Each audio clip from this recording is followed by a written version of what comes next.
So, ngayong araw lalagyan niya ng mga brace at saka ng pinakabatangan niya. Doon ilalapat itong plataforma. Tapos dito may letter, parang letter T kasi ito eh. Yan, parang letter T siya. Tapos diretso pa daw yan hanggang doon pa sa may bangka, dyan sa mga bangka na yan. Kasi mababaw pa yan. Sasayad pa yung mga barko, malalaking barko kasi yung dadalhin dito.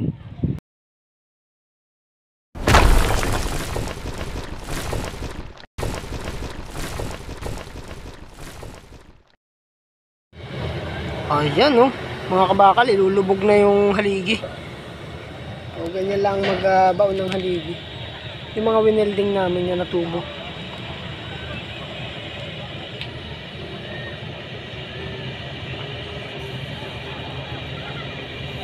Ang haba niya na yung mga 60 feet. Tapos ay dalawang dugtong ng 60. Gayon. Tapos yan daw ay 3 tonelada. Ang bigat. O laki.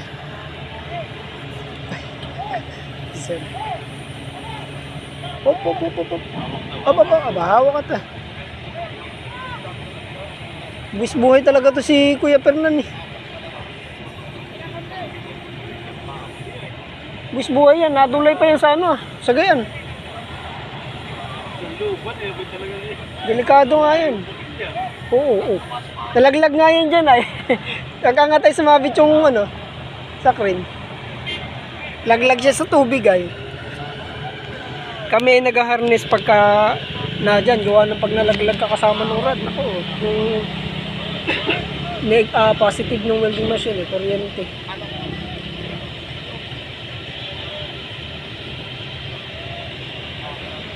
Overtime sila.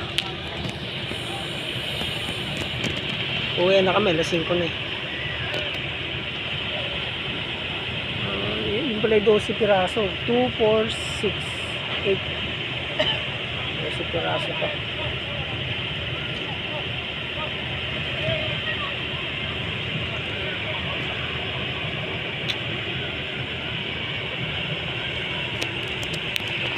Haba na yung mga kadiyo, mga 65 meters na eh. Ayan, baba natin ng Bible.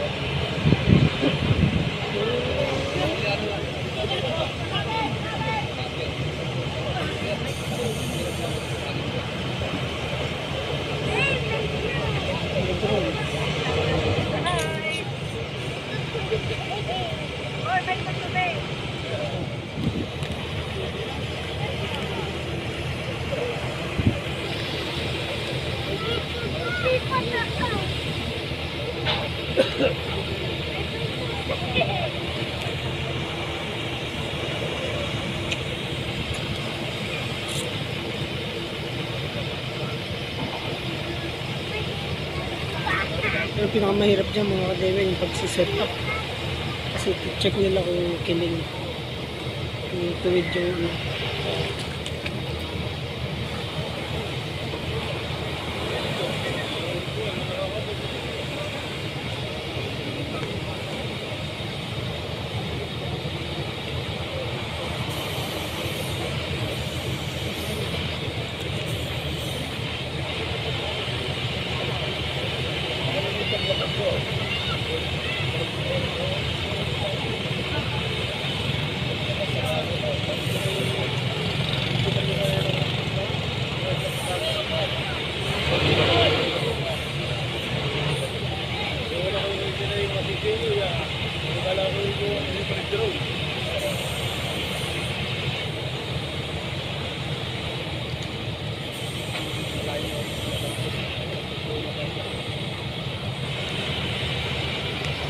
ilang minuto na. Kapag na-set up nyo, dire-diretso lang yun, malambot lang naman.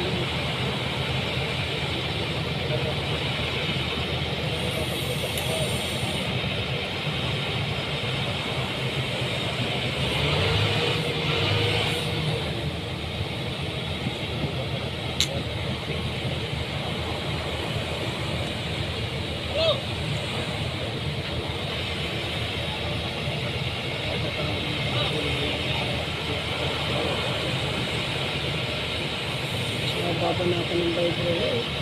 Bumubugagay.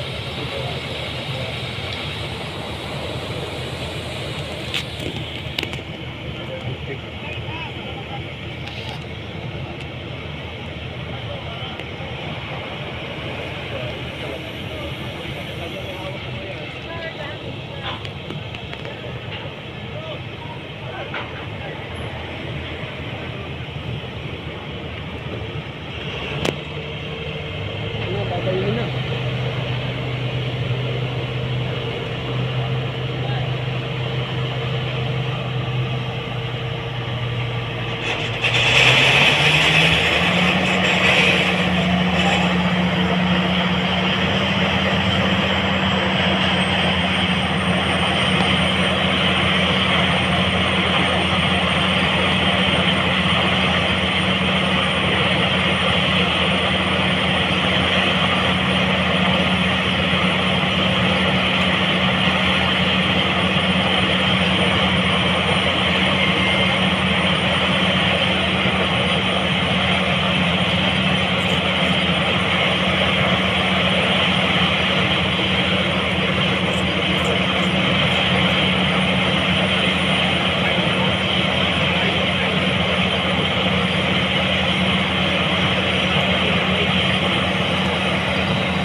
Kalahati na agad yun.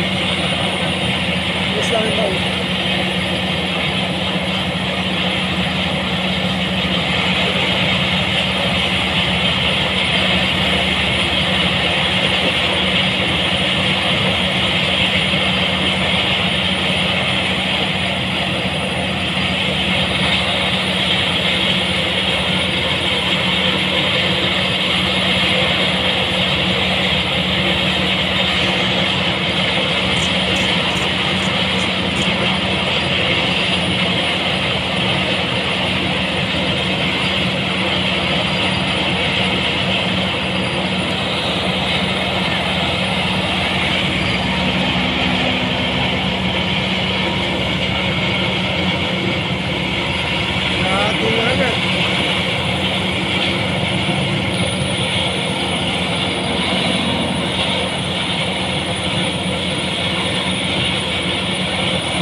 Senyos dyan.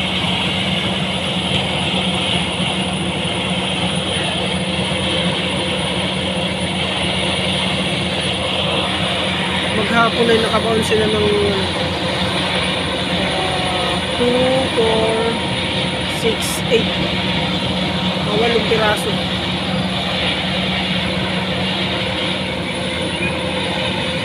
Bukas ano na lang 9, 10, 11, 12, dalawa na lang 2, 4, 6, 8, 10 dalawa pa bukas.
at paulan na.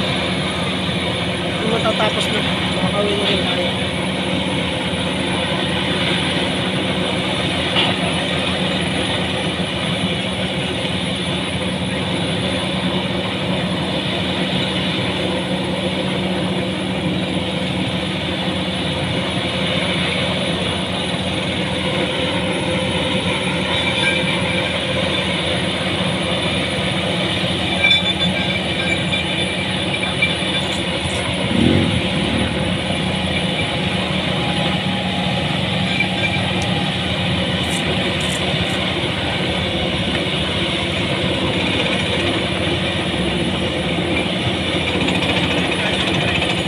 Tigas niya.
Lang iba, no?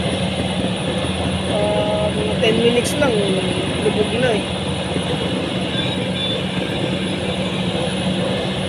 Kala mo stick lang na ginagawa, eh. Bilis.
Okay na yun, mga kabakal. Bawal na eh.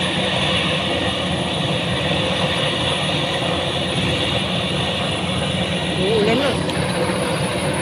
Bukas ulit. Mag-update ako sa inyo bukas ko sa ilalim. Kasi doon kami magagawa bukas. Magandang tanghali mga kabakal.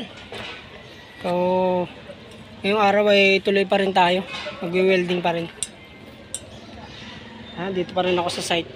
So, bali ang pasok namin ngayon ay 12. Pero usually ang pasok namin ay 1 o'clock. Kasi nauwi kami ng 11. So, may 2 hours kami na bakante. So, tutur ko muna kayo para makita nyo yung site na ginagawa namin. Tara. Ayan. Pumasok tayo ng maaga para makapag-vlog tayo kahit papano. Kasi wala na tayong upload. Nakakaya naman na magbablog tayo pag narating Chinese. Hindi naman pwede yun. Mapapagalitan. So ito yung aming ginagawa. Ito yung maliliit. Yung pang-brace yan sa baba. Ito namang malalaki. Pang dun sa may batangan. So pakit tayo dito. Yeah. Yun yung aming mga tubong winelding.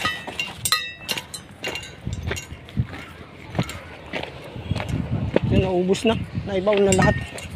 So ito naman yung mga plain sheet na nilalatag dyan. Siguro ang dapat nyan eh mga ano yan, mga 5 by 10 feet. Mahaba din yan. Ito yung aming ano, mobile crane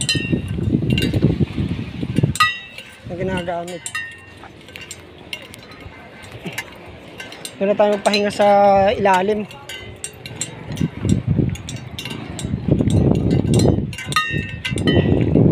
Ito naman yung pambaon, no?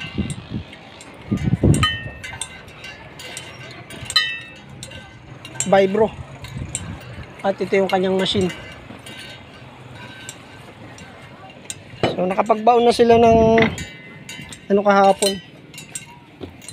Yun yung pinanood natin. Ayan. Naibaon na nila lahat. 12 piraso daw to eh. Pero ngayon nakabaon pa lang ay 2, 4, 6, 8, 10 pieces pa lang. So wine-welding namin yung baba, yung mga brace. Ayan. Mga I-beam. Ang aming mga posisyon dyan ng pag-welding ay vertical, horizontal, saka flat. So ngayong araw lalagyan niya ng mga brace at saka ng pinakabatangan niya. Doon ilalapat itong plataforma. Tapos dito may letter, parang letter T kasi ito eh. Yan, parang letter T siya. Tapos diretso pa daw yan hanggang doon pa sa may bangka, dyan sa mga bangka na yan. Kasi mababaw pa yan. Sasayad pa yung mga barko, malalaking barko kasi yung dadalhin dito. At sasakyan ng mga gagamitin na sa windmill, mga equipment, wings. So babay natin at doon na rin na tayo magpahinga habang wala pa sila. Ayan. Happy New Year mga kabakal. So ngayon ay December 31. Dito pa rin kami sa site. May trabaho pa rin kahit New Year.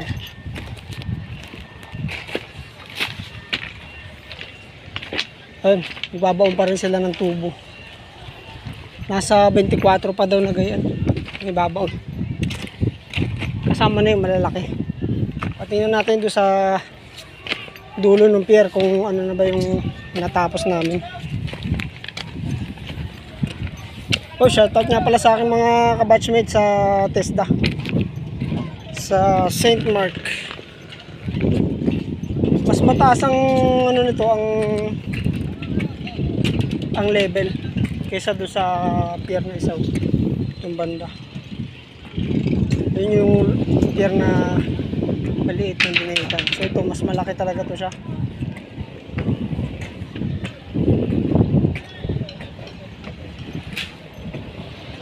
Kaya mahaba-haba. So pagkatapos daw nito, iwanan daw ito sa dito sa Dinahican. Kasi kung tutuusin pwede naman itong tanggalin. I-dismantle siya.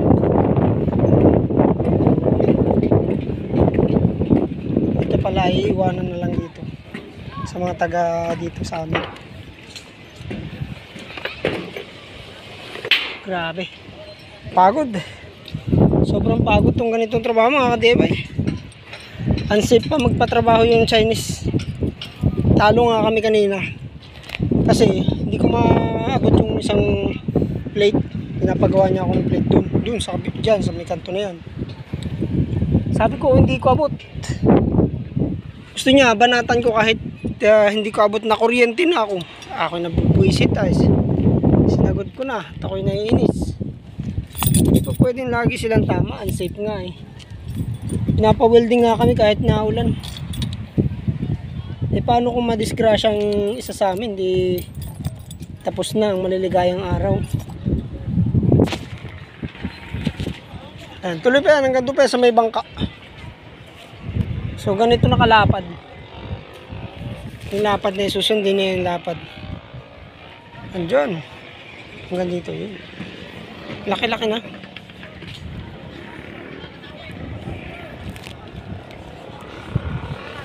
Wala pa yung Chinese eh.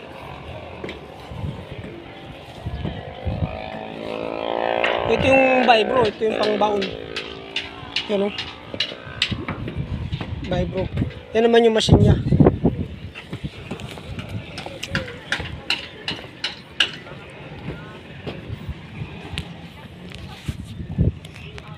Ganyan kataas mga kabakalo. Taas. Kaya pagkakarga ng yelo, maganda ritong magkarga. So malapad to eh. Siguro ang lapad nito hanggang pa sa dulo ng bangka na yan. Wala lampas pa. Mga ilang bakal pa yan. Ang winelding namin kanina, yun. Mga patungan. Nandun. Tapos magbabaon pa yun sila ng mga tubo. Maaaring dito pa sa tig-isa pa dyan. Sa pagitan. Grabe. Hindi basta-basta magpatrabaho itong mga Chinese.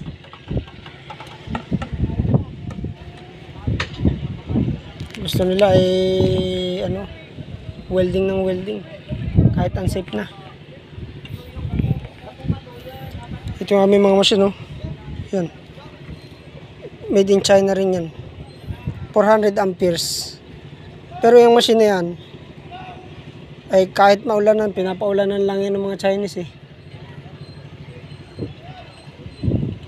Ulanin, initan yan. Yun naman yung aming pang-cutting. Plasma cutter. Kahit gano'ng kakapal na bakal, kaya niyang ikat. Yung nangyayari pala dyan sa plasma cutting, tinutunaw ng kuryente yung bakal. Tapos itutulak naman ng hangin. May compressor kasi sa loob. Diyan yata sa checkwa.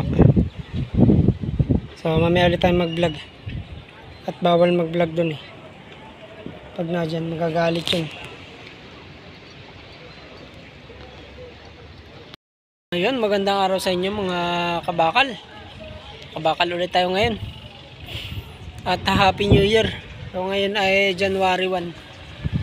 Bagong taon ngayon. At kami ay narito pa rin sa site. May trabaho kami ngayon. So ito yung aming unang wini-welding. Maliliit na tubo yan. Ito yung pinaka-last. Yung malalaki na. Malaki ng diferensya nyo. Pareho lang sila ng haba. Siguro mga 60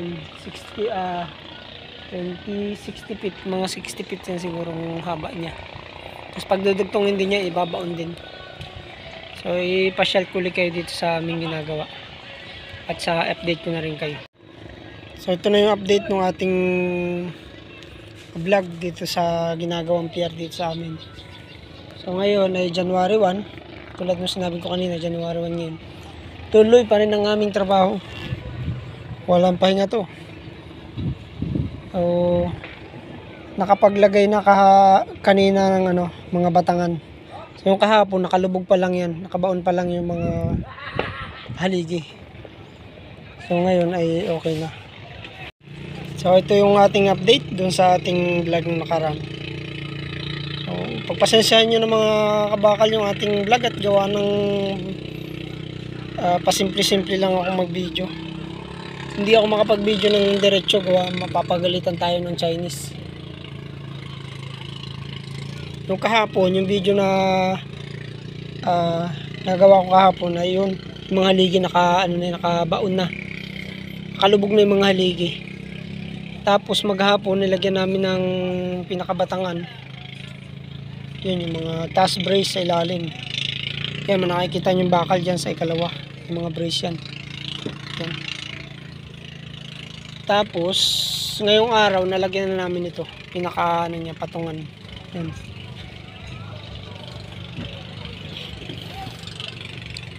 So itutuloy namin to ngayon. Baka maglalatag na ngayon ng mga bakal dito. Ilalagay na dito yung mga bakal.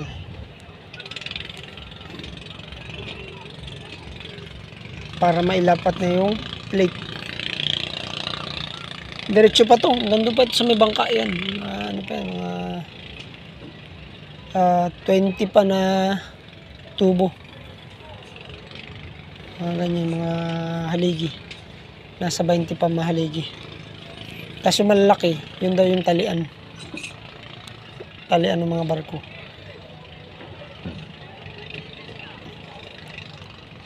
Malalim-lalim na rin yan. So pwede na yan talaga sa mga barkong dadaong.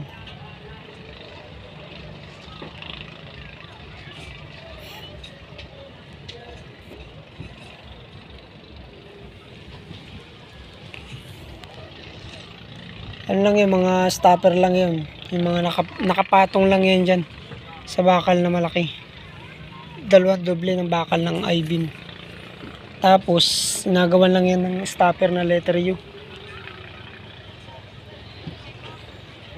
Para mas matibay. Hindi siya matatanggal. Madami-dami pa kaming weldingin. Tingnan natin sa ilalim. Ayan, ang nagiging problema namin dito mga kabakal sa site ay yung mga Chinese di marunong magtagalog. Puro senyasan lang kami. Salita nila ay Chinese language nila. Hindi talaga maintindihan, hindi marunong mag-English. Kung marunong sana mag-English, at least magkakaintindihan. Pero yung dalawa, hindi yung talaga marunong. Sila pa naman yung nato sa site. Nakakawan. Hindi mo alam kung ano yung inuutos. Yan sagot, okay. No. Yun lang aming sagot. Okay at tsaka no. Nagkaigi rin naman. So, pangalawang palit na yun ng pinaka-leadman. Kasi dinala sa alabat yung una. Magaling yung una. Ang bilis pating kumilos. Naitalad niya agad yung maraming haligi. Itong ikalawa, hindi masyadong mahina ang technique. Sumasablay doon sa mga sukat-sukat niya. Yung una, hindi kami pinapahawak dyan sa mga mahihirap. Kaya sa mga langanin, hindi kami pinapahawak dyan ng welding machine. Anong rod, hindi kami nag-welding. Pero ngayon, welding na kahit alanganin. Unsafe. Wala man tayo magawa. Kahit hindi natin gusto, talagang masusunod pa rin sila.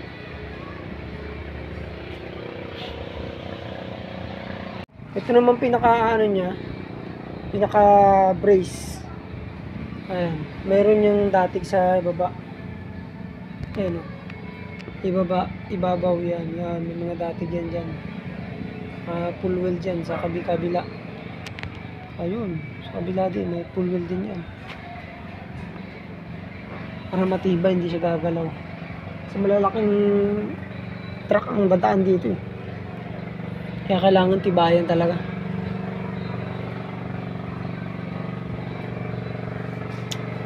Update ko ulit kayo bukas. Kasi araw-araw ang pasok namin hanggang matapos to. Ang target nitong matapos ay 3 months, 3 to 4 months lang to. Dapat tapos na. Alam mo naman mga Chinese, mas mabilis matapos, mas malaki ang kita. Lalo na kanilang kuwan.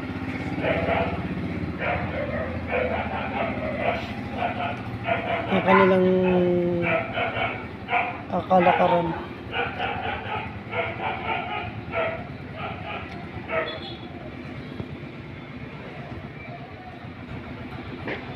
So tutulog muna ako. Dito na lang ako matutulog.